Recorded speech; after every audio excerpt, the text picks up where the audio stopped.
My wife looked at me across the kitchen island, her coffee halfway to her lips, and said the words that changed everything. "You can't expect me to cancel dinners with my ex-fiancé. He's part of my life. I have a child with him." I set down my phone, looked at her, really looked at her. The woman I'd married 3 years ago, the one who'd promised me transparency, honesty, a fresh start. Her PR training showed even now the way she held my gaze, the slight tilt of her head that said she believed every word coming out of her mouth. "You're right," I said. "Before we go any further, take a second to subscribe, hit the hype button and like the video. It really helps the channel grow. And tell us in the comments, what would you do in this situation?" She blinked. She'd been ready for a fight, I could tell. Ready to deploy her full arsenal of communication strategies, the same ones she used to manage crisis situations at work. But I gave her nothing. Just 2 words. That was Tuesday. By Friday, I'd accepted the Seattle transfer. By Sunday, my apartment was half empty. By Monday, my relationship status was changed on every platform that mattered. She called me Wednesday evening. "Why aren't you home?" I sent her a photo, my new apartment keys, lying on a bare countertop in a city 200 miles north. No caption, no explanation. Then I blocked her number and got back to work. But I'm getting ahead of myself. Let me back up 6 months, to when I still thought I had a marriage worth saving.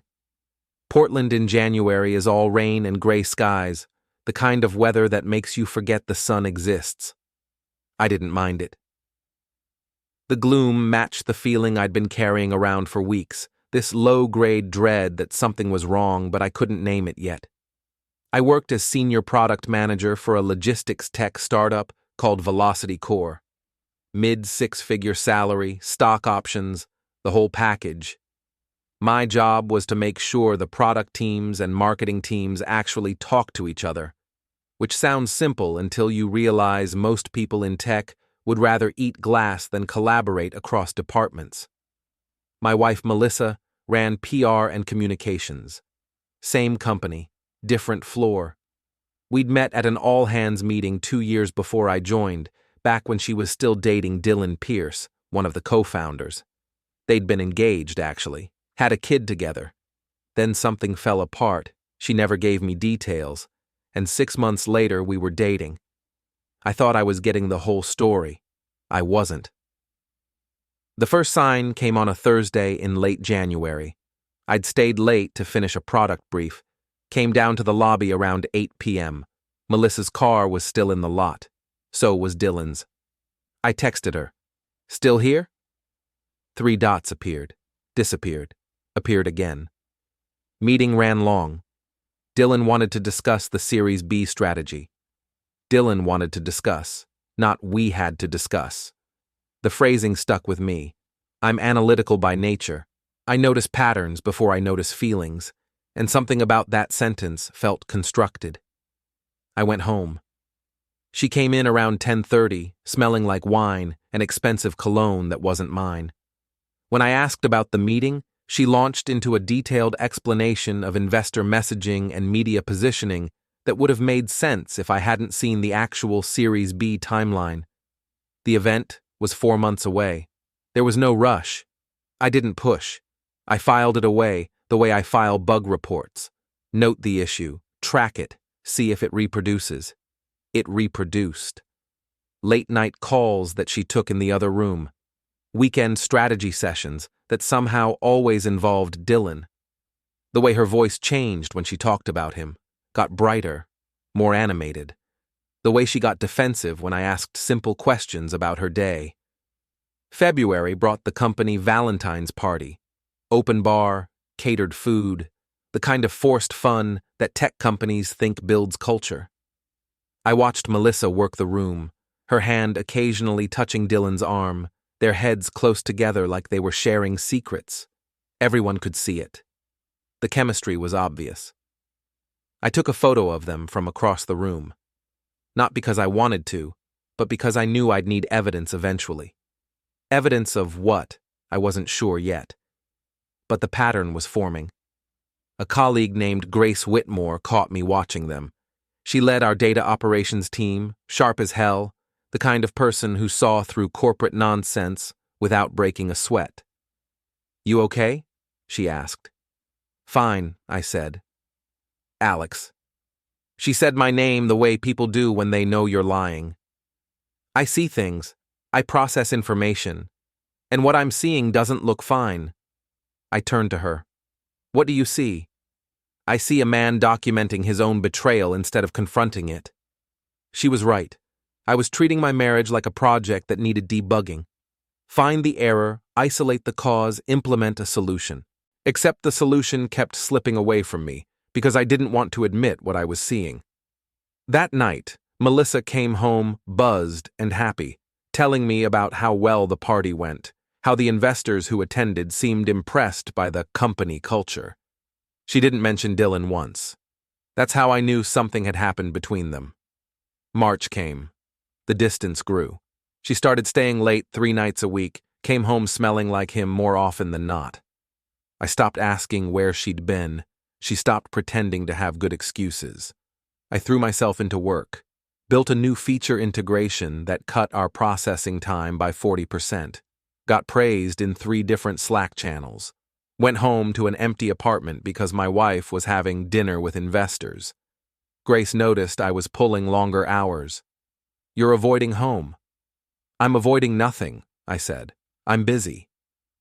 Busy is what we do when we can't control everything else. She leaned against my desk. "What are you planning, Alex?" "I'm not planning anything." "Nonsense. I've worked with you for 2 years. You don't just react, you strategize. So what's the plan this time?" I met her eyes. "I'm not sure yet." But I did know. I just wasn't ready to admit it. April brought the break I needed. HR called me in for a meeting I hadn't requested. They wanted to discuss growth opportunities. Specifically, they wanted someone to lead the Seattle expansion team. New office, bigger budget, full autonomy, the kind of role that would look perfect on a resume. "When would this start?" I asked.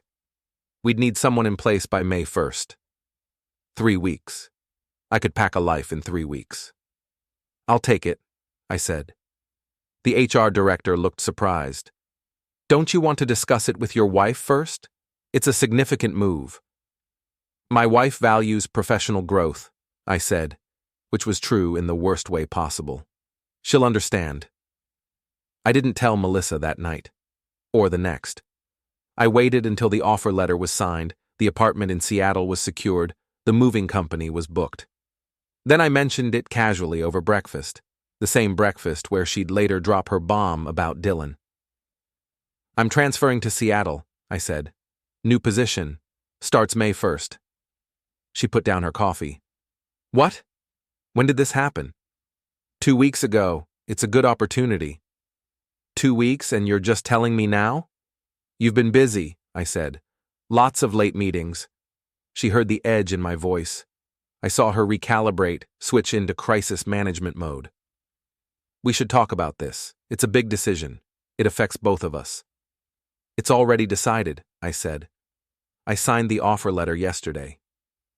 That's when she said it. The line about Dylan, about her dinners with him, about the child they shared. The line that made everything clear. I said she was right. I meant it. She was right. She did have a child with him, a 7-year-old boy named Mason, who I'd met exactly twice in 3 years. She was right that Dylan was part of her life. She was wrong to think I'd stick around while she figured out which man she wanted more. The next 3 weeks were mechanical.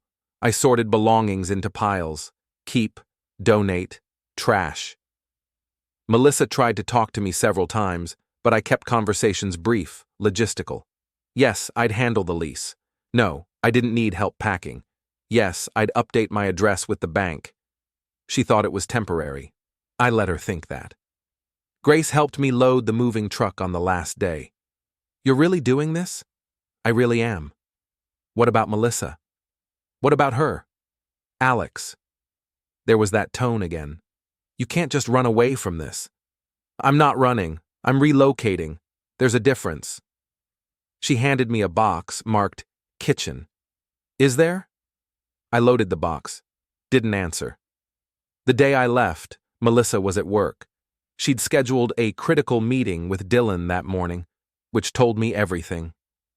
I locked the apartment door behind me, dropped my key in the landlord's mailbox, and started the drive north. 3 hours later, she called. I was crossing the Oregon-Washington border when my phone lit up with her face. I let it ring. She called again, and again. On the fourth call, I answered. "Why aren't you home?" I pulled over at a rest stop, took a photo of my new keys, the ones the Seattle landlord had given me that morning, sent it with no caption. Then I blocked her number. Seattle was rain and coffee shops and the kind of anonymity you can only find in a city where nobody knows your story. I liked it. I'd spent 3 years being Melissa's husband at company events, the +1 who smiled and nodded while she worked her magic on investors and journalists. Here, I was just Alex Grayson, senior product manager, the guy who made things work. The Seattle office was smaller than Portland, just 20 people in a shared workspace near Pike Place Market. I had my own office, which was new. Glass walls, minimalist desk, a view of the water if I turned my chair right. The team was eager, hungry, the kind of people who joined startups because they believed in the mission, not the stock options. I buried myself in work, built out the product roadmap for the next 6 months, hired 3 new engineers, established protocols for cross-team communication that actually made sense. By the end of May, we'd shipped 2 major features ahead of schedule. My boss called from Portland to congratulate me. "Whatever you're doing up there, keep doing it. The board is impressed." "Just doing my job," I said. "Well, your job is making the rest of us look bad." He laughed. "Seriously though, Alex, this move was good for you. You seem focused." Focused. That was one word for it. Calculating was another. Because while I was building the Seattle operation, I was also watching Portland very carefully. I'd kept my access to the company's internal systems, my Slack channels, my email lists. I saw every announcement, every strategy memo, every metric report. And I saw Melissa and Dylan everywhere. Their names showed up side by side on investor reports, their photos featured in company press releases. They were presented as Velocity Core's dynamic leadership duo, the picture-perfect pair making innovation look effortless. It would have been easier if I'd felt angry. Anger is clean, gives you something to burn through. But I felt nothing. Just a cold clarity, the same feeling I got when I found a critical bug in production code. This was a problem that needed solving. Grace called me in early June. "You're being weird." "I'm in Seattle. You're in Portland. How would you know if I'm being weird?" "Because you're too quiet. You haven't complained once about the team, the workload, the weather. You're either enlightened or planning something." "Maybe I'm enlightened." "You're not enlightened. You're a product manager. Your entire job is controlled chaos." I smiled despite myself. "What do you want, Grace?" "I want to know if you're okay." "I'm fine." "That's what you said before you moved to another city without telling your wife." "Soon-to-be ex-wife," I said. "I filed papers last week." Silence on the other end. Then, "Jesus, Alex. She hasn't signed them yet. I don't think she believes it's real." "Is it real?" I looked out my office window. A ferry was crossing Elliott Bay, slow and steady against the gray water. "Yeah, it's real." "What happens now?" "Now I wait." "For what?" "For the right moment." She knew better than to push. "Just don't do anything stupid." Stupid isn't really my style. I hung up and got back to work. But my mind was already 3 months ahead to August, when Velocity Core would host its Series B investor presentation, the company's biggest moment, Melissa and Dylan's masterwork. They'd been planning it for months, building a narrative about sustainable growth and market disruption, and all the other buzzwords that made venture capitalists reach for their checkbooks. I'd seen the pitch deck. It was impressive. It was also misleading. Not lying, exactly. But the metrics were massaged, the timelines optimistic. the customer testimonials carefully curated to hide the retention problems we'd been having since March. Dylan's partnerships weren't as solid as he claimed. Melissa's PR strategy depended on momentum that wasn't sustainable. It looked good on paper. It would fall apart under scrutiny. I started requesting financial reports. Nothing unusual, just quarterly reviews and department budgets that any product manager might need. I downloaded them, studied them, cross-referenced them against the public claims Melissa and Dylan were making in interviews. The gaps were everywhere. Revenue projections that didn't match actual contracts, customer numbers that included trial accounts, partnership announcements that hadn't actually closed yet.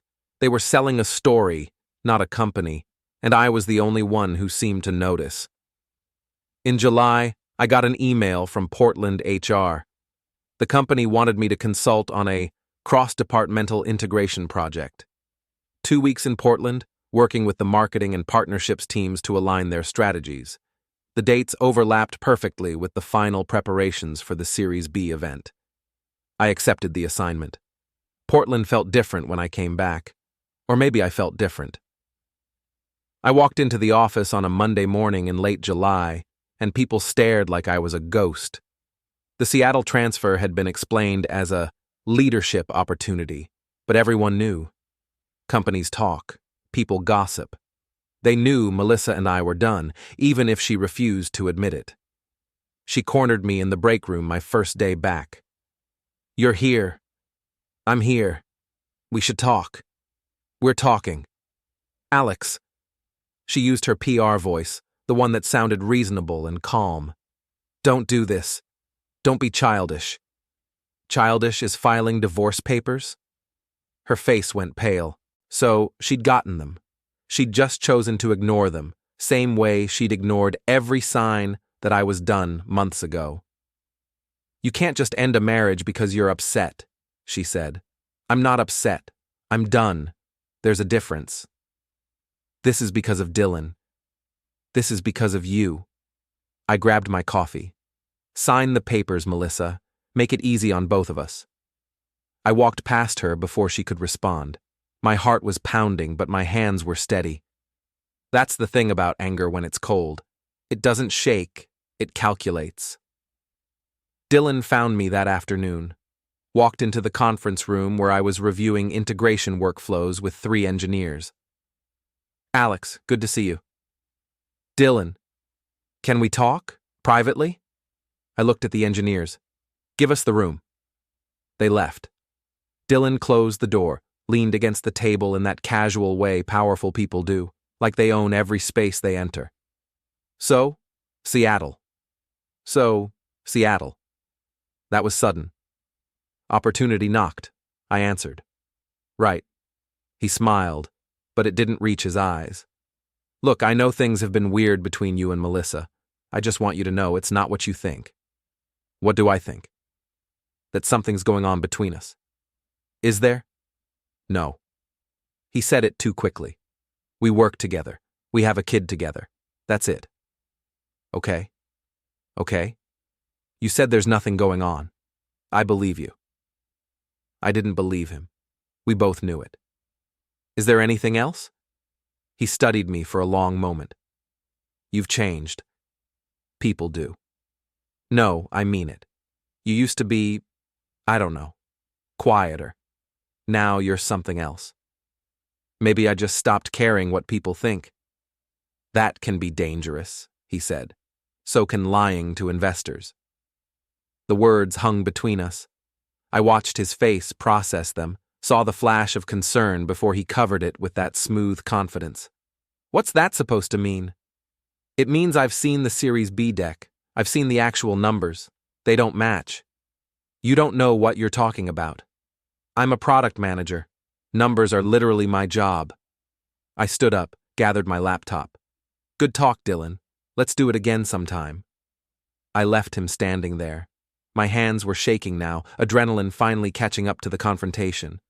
But it felt good. It felt right. Grace caught me in the hallway. "You just poked the bear." The bear had it coming. "Alex." She grabbed my arm, pulled me into an empty office. What are you doing? My job. Your job doesn't include antagonizing the co-founder. My job includes protecting this company from bad decisions. I met her eyes. They're selling smoke, Grace. The Series B pitch is built on optimistic projections and half-truths. Someone needs to say something. And that someone is you? The guy who just went through a divorce with the head of PR? Especially me. I've got nothing left to lose. She stared at me like she was seeing someone new. You're not angry anymore. No. You're precise. Yes. That's worse, she said quietly. Anger burns out. Precision doesn't. I smiled. Good. The next week crawled by. I worked the integration project, attended meetings, smiled at colleagues who didn't know whether to treat me normally or avoid me. Melissa kept trying to corner me for a real conversation, but I stayed mobile, always had somewhere to be, someone to meet. Dylan avoided me entirely, which told me he was worried about what I knew. On Thursday evening, I stayed late. Most of the office had cleared out by 7, just a few engineers finishing sprints in the back corner. I logged into the shared drive where the Series B materials were stored. Found the final presentation deck, the one they'd present to investors in 2 weeks. It was polished, professional, full of charts and graphs that told a beautiful story about a company on the verge of explosive growth, and it was misleading in a dozen subtle ways that only someone who knew the real numbers would catch. I didn't change anything. Didn't need to. I just made sure I had copies of everything. The presentation deck, the financial models, the customer data, the partnership agreements. All of it saved to my personal drive, backed up to 3 different locations. Then I sent an email to Marcus Chen, a tech journalist I'd met at a conference 2 years ago. Marcus specialized in startup analysis, the kind of deep dive pieces that either made companies or broke them. We'd stayed in touch, traded industry gossip occasionally. The email was simple. Hey Marcus, working on something that might interest you. Velocity Core is pitching Series B in 2 weeks. The story they're selling versus the reality they're hiding is significant. Want to get coffee? I hit send before I could second-guess myself. He responded in 20 minutes. Always interested in gap analysis. Tomorrow at 10? See you then. I closed my laptop and headed to the parking garage. It was almost empty now, just a few scattered cars under the fluorescent lights. I was halfway to my rental when I heard footsteps behind me. Fast footsteps. Alex! I turned. Dylan was walking toward me, his face tight with anger. We need to talk. We talked, remember? Not about that. He stopped 3 feet away. I know what you're doing. I'm going to my car. It's called leaving work. You're sabotaging us. The Series B. You're pissed about Melissa, so you're going to burn the whole company down. That's an interesting theory. It's the truth. He stepped closer. You think I don't see what you're doing? Asking questions, requesting financial reports, digging into our partnerships? You're looking for something to use against us. Against who? The company or you and Melissa? His jaw clenched. There is no me and Melissa. Then why are you so worried? Because you're bitter, you're hurt, and you're going to do something stupid that hurts all of us. I looked at him. Really looked at him. The expensive haircut, the tech bro casual clothes that probably cost more than my monthly rent, the confidence that came from being told you're special your whole life. He genuinely believed he deserved everything he had. The company, the success, the woman. I'm not bitter, I said. I'm just done pretending numbers lie. What's that supposed to mean? It means your Series B pitch is built on sand, and when people start digging, they're going to find out how deep the holes go. He grabbed my arm. You're not going to ruin this. Let go of me. Not until you listen. This company is bigger than you, bigger than your feelings about your failed marriage. You don't get to destroy it because you're hurt. I pulled my arm free. I'm not destroying anything. I'm just making sure the truth has a microphone. He pushed me. Not hard, just enough to make me step back. You self-righteous fool. You think you're some kind of hero? You're just a mid-level manager nursing a grudge. And you're a co-founder with a fiction, I said. The difference is, my grudge is supported by data. He lunged, sloppy, angry, the kind of move someone makes when they're used to getting their way and suddenly facing resistance. I sidestepped, muscle memory from years of boxing at a gym I used to attend. He stumbled forward, caught himself on the hood of his car. I set my laptop bag down carefully, pulled out a printed document from the side pocket, laid it on the hood next to his hand. Q2 financial review, I said calmly.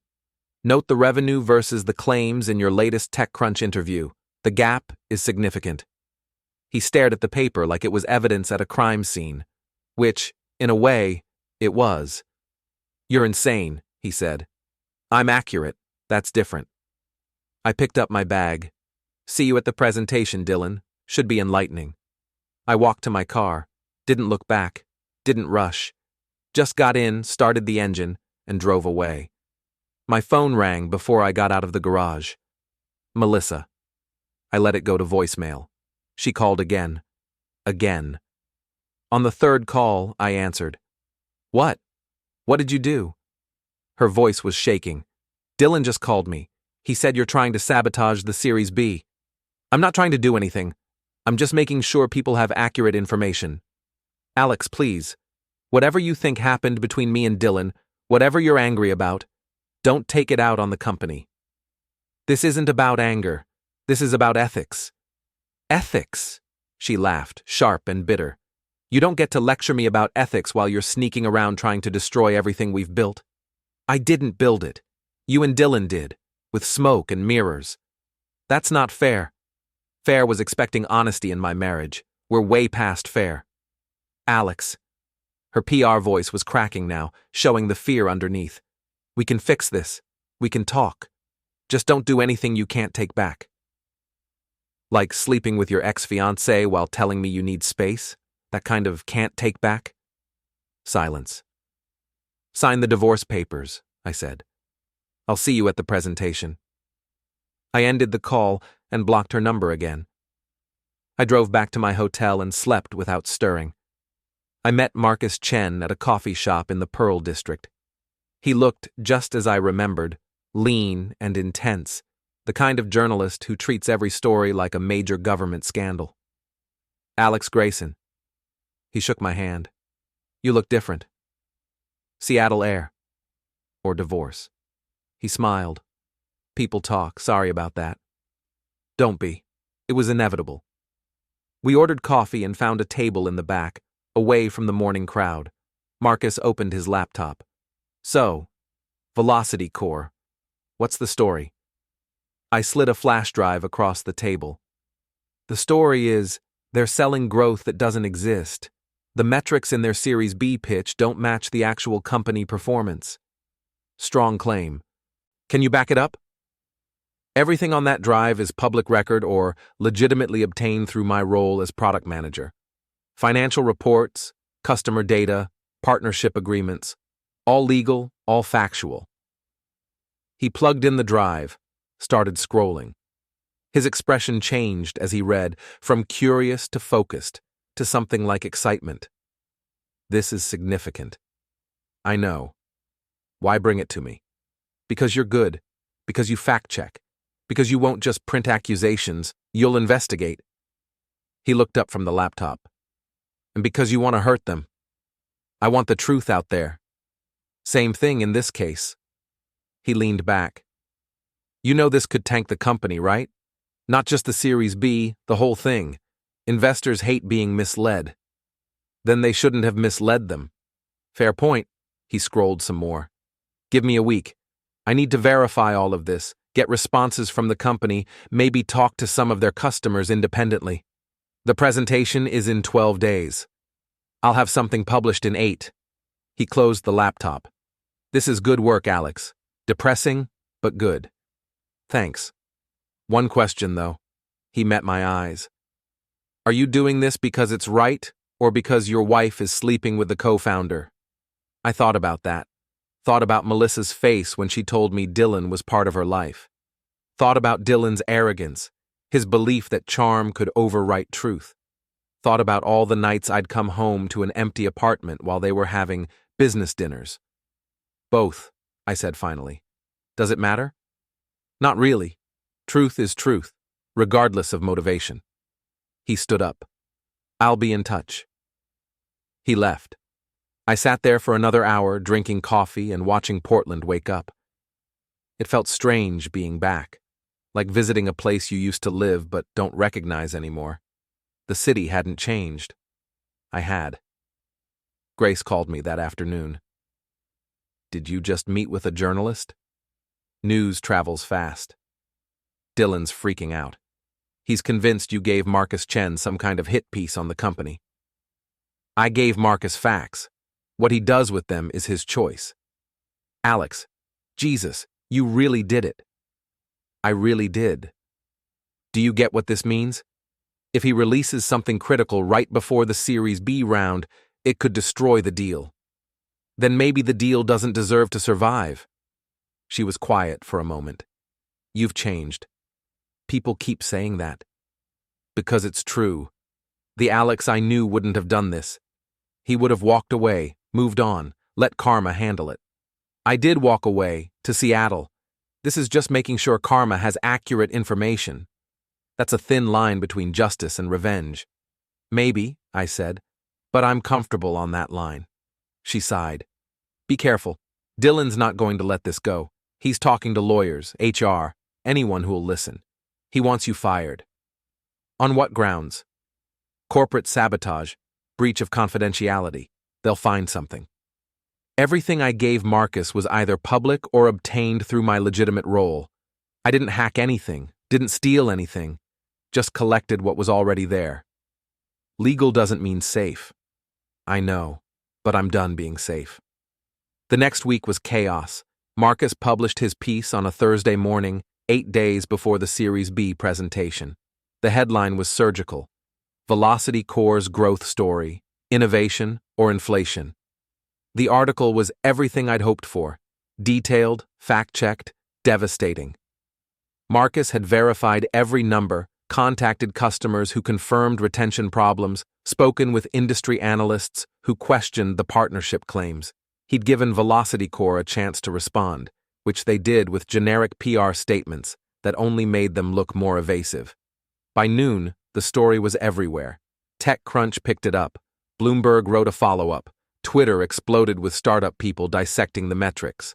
By end of day, 3 investors had requested calls to discuss concerns about the Series B. I watched it unfold from my hotel room in Portland, my laptop open to a dozen tabs, tracking the damage in real time. It felt like watching a controlled demolition, everything falling exactly as planned. Melissa called from an unknown number. I almost didn't answer, but curiosity won. Are you happy now? Her voice was raw. Is this what you wanted? I wanted the truth out there. You wanted revenge. Don't dress it up as principle. Maybe it's both. You're destroying us. Dylan's reputation, my career, the company, everything we built. You destroyed us first. I'm just making sure everyone sees the rubble. I never cheated on you. She was crying now. Dylan and I were close, yes, but nothing happened, not like you think. Melissa, stop. You're a PR professional. You know how to sell a story, but I'm not buying anymore. Please, call Marcus. Tell him there was a mistake. Help us fix this. There was no mistake. The numbers are accurate. Your pitch wasn't. Then help us rebuild it. Show investors we can be trusted. You're still part of this company. I haven't been part of this company since the day I moved to Seattle. I'm just the one person who bothered to do math. She was quiet for a moment. Then, I loved you. I really did. Past tense, good. That makes the divorce easier. I hung up. 3 days later, I was back in the Portland office for a final round of integration meetings. The energy was different now, nervous and fractured. People avoided eye contact. Conversations stopped when I entered rooms. I was officially the guy who nuked the Golden Goose. Dylan confronted me in the parking garage again. The symmetry was almost amusing. Same place, same fury, different consequences. You miserable coward. Hello, Dylan. You know we might lose the entire round because of your little stunt? $40 million. Gone. $40 million based on lies. Good riddance. They weren't lies. They were projections. Projections require data. You had hopes. He stepped closer. His face was red, hands clenched. I should have you arrested, sued, destroyed. For what? Telling the truth? For sabotage, for industrial espionage, for being a vindictive little rat who couldn't handle his wife moving on. I smiled. Couldn't help it. Is that what you tell yourself? That Melissa moved on? Like she wasn't having dinners with you while we were still married? Like you weren't the reason she stopped coming home? She was never yours. He said it like a fact. She was always mine. You were just keeping her warm. Then why didn't she leave me for you? That stopped him. His face went through several emotions at once, landing on something like confused rage. She was going to, he said finally. After the Series B, after we secured the funding, we had a plan. A plan? How organized? I adjusted my bag. Well, I saved her the trouble. She can have you now, free and clear. Good luck fixing your mess together. He shoved me again, harder this time. I went back against the concrete pillar, felt the impact rattle my spine. He came in close, grabbed my shirt. You don't get to walk away clean, he said. You started this war. You don't get to just leave. I'm not leaving. I'm just standing here watching you fall apart. He pulled his fist back. I saw it coming, had time to dodge or block. Did neither. Just watched his face, the rage and fear and humiliation all mixed together. This was the moment, the visible proof that he'd lost control. Then I moved. Not backward. Sideways. His momentum carried him forward, his fist connecting with the concrete where my head had been. I heard the crack, his yell of pain. Security lights snapped on, cameras. Everything was being captured. Dylan held his hand, breathing heavily. You worthless coward. Self-defense, I said, adjusting my shirt. You attacked me, twice. It's all on video. I'd say this conversation is over. I walked past him. He grabbed my arm with his good hand. I turned, looked at his bleeding knuckles, his desperate face. The presentation is in 5 days, he said. You're going to be there, watching us succeed despite you. I wouldn't miss it for the world. He let go. I left. Grace called me an hour later. Security footage just went to HR. Dylan's probably getting suspended. Good. Alex, it's enough. You've made your point. The article did damage. Dylan's unraveling. Melissa's career is in jeopardy. It's enough. It's not done yet. What else is there? The presentation. The moment they try to sell their story to a room full of investors who've read Marcus's article. That's when truth meets consequence. You're going to be there. Front row, she sighed. I don't know if I should admire you or be terrified of you. Both is fine. The next 5 days crawled by. The company went into crisis mode. Dylan and Melissa working around the clock to salvage the presentation, to rebuild investor confidence. They revised the deck, brought in actual consultants to verify numbers, even scheduled emergency calls with concerned investors. It was impressive watching them scramble. Professional, desperate. The day of the presentation, I put on my best suit. Dark gray, crisp white shirt, no tie. The same outfit I'd worn to our wedding. Seemed appropriate. The event was at the Sentinel Hotel, a restored historic building downtown. Big ballroom, crystal chandeliers, the kind of place that screamed, "We're successful enough to afford this venue." 200 people were expected, investors and press and industry analysts, the future of Velocity Core on display. I arrived early, checked in at registration. The woman at the desk did a double take when she saw my name. "Mr. Grayson, I didn't realize you'd be attending." Wouldn't miss it. She handed me a badge and program. I found my seat, front row, left side, perfect view of the stage. The room filled slowly. Investors in expensive suits, journalists with recorders, analysts with tablets. Everyone looked cautious, waiting to see if Velocity Core could recover from Marcus's article. Dylan and Melissa arrived together, walking through the back entrance. They looked good. I'd give them that. Polished and confident, the picture of startup success. But I could see the tension in Melissa's shoulders, the tightness in Dylan's smile. They were running on adrenaline and fear. Melissa spotted me. Her face went pale.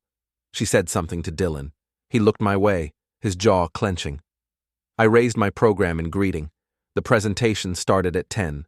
An MC introduced the company, gave some background. Then Dylan took the stage. Good morning. Thank you all for being here. I know the last week has been challenging with some questions raised about our metrics and growth projections. I want to address those head-on, with transparency and honesty. Good opening. He sounded humble, reasonable. The consultant team had coached him well. He launched into the pitch. New deck, revised numbers, more conservative projections. It was actually good, honest even. Showed the real challenges and the real opportunities. If they'd led with this version months ago, none of this would have happened. But it was too late now. The audience was skeptical. I could see it in their faces, the way they checked his numbers against their notes, the way they whispered to each other. Trust, once broken, is hard to rebuild in 50 minutes. Melissa took over for the partnership segment, walked through each deal, showed documentation, admitted which ones were still in negotiation versus finalized. Her PR training showed the way she controlled the narrative, turned potential weaknesses into growth opportunities. It was a clinic in damage control. Almost made me feel bad for what was about to happen. Almost. Then the technical difficulties started. The screen behind them flickered, went black. Came back with a different slide, one not in the approved deck. It was a comparison chart showing their original Series B projections versus actual current performance. The gaps were massive. Dylan scrambled to the laptop controlling the presentation. Sorry, technical issue. Give us just a moment. But the damage was done. Investors were already pulling out their phones, photographing the unauthorized slide. Journalists were typing rapidly. The MC looked confused. Melissa tried to salvage it. That slide was from an earlier draft, not representative of our current position. Actually, that slide is from your Q2 internal review. My voice carried across the room. Everyone turned. I recognize the formatting. Dylan glared at me. This is sabotage. This is transparency. The slide shows actual performance versus what you were planning to tell investors. Seems relevant. An investor in the third row stood up. I think we need to pause this presentation. There are clearly some unresolved questions about data accuracy. Others murmured agreement. The MC called for a break. Dylan and Melissa left the stage, their faces wrecked. I sat there, calm and still, didn't move. Just watched the chaos unfold around me, investors clustering in concerned groups, press rushing to file updates. The controlled demolition was complete. Dylan found me in the hallway 20 minutes later. The break was supposed to be 15 minutes, but the presentation hadn't resumed. Too many investors had left. He looked destroyed. Suit jacket gone, tie loose, eyes red. You did this. The slide. You somehow got into our presentation file. I didn't touch your presentation file. Then how did that slide appear? Honestly, I have no idea. Maybe your system pulled from shared folders. Maybe someone on your team made a mistake. Technology is unpredictable. It was a lie. I'd set up the slideshow to pull from a shared database, the same one where the original metrics were stored. When Dylan's laptop connected to the venue Wi-Fi, it automatically synced with the most recent files, including that comparison chart. No hacking required, just careful permission settings. But I wasn't going to explain that. Let him wonder. Let him doubt. Melissa appeared behind him. She looked at me the way you'd look at a stranger. You can't expect me to cancel dinners with my ex-fiancé. He's part of my life. I have a child with him. She was quoting herself. From that morning in our kitchen, 6 months ago. The words that started everything. I looked at her, really looked at her. The woman I'd married, the woman who'd chosen Dylan over me without ever being honest about it. The woman who'd built a career on managing narratives, but couldn't manage the truth. You're right, I said, exactly like I'd said that morning. I can't expect that. I reached into my pocket, pulled out my apartment key from our old place, the one I'd kept as a reminder. Set it on the registration desk between us. But you can't expect me to pretend it's normal. You can't expect me to watch you build a life with him while pretending we still had a future. You can't expect me to let you and Dylan sell a fantasy to investors when the numbers say otherwise. I met her eyes. And you definitely can't expect me to keep quiet about any of it. Dylan moved toward me. Melissa grabbed his arm. Don't, she said quietly. It's over. It's not over. Dylan's voice was shaking. We can still fix this. We can reschedule, bring in new data, show them we're transparent. They're gone, Dylan. The investors. The deal. It's gone. I looked at them both. These two people who'd been at the center of my life for 3 years, who'd shaped my days and invaded my nights, who'd made me doubt myself, question my perceptions, feel crazy for seeing what was obvious. They looked small now, broken, human. Sign the divorce papers, I said to Melissa. Let's make this official. She nodded, tears running down her face, ruining her perfect makeup. Okay. I walked past them, through the lobby, out the front doors, into the Portland morning. The rain had stopped. Sun was breaking through the clouds, that rare Pacific Northwest light that makes everything look clean. My phone buzzed. Grace. Where are you? Outside. Done. The presentation fell apart. Investors are requesting full audits. Dylan's being asked to step down from the board. I know. Alex, you did it. You actually did it. I looked back at the hotel, could see through the glass doors, see Dylan and Melissa still standing by the registration desk, their empire crumbling around them. They were holding each other now, two people who'd chosen each other, but destroyed everything to get there. Yeah, I said. I did. How do you feel? I thought about that. Expected to feel triumphant, vindicated, satisfied. Instead, I felt tired, empty, like I'd won a war but forgotten why I was fighting. I feel done, I said finally.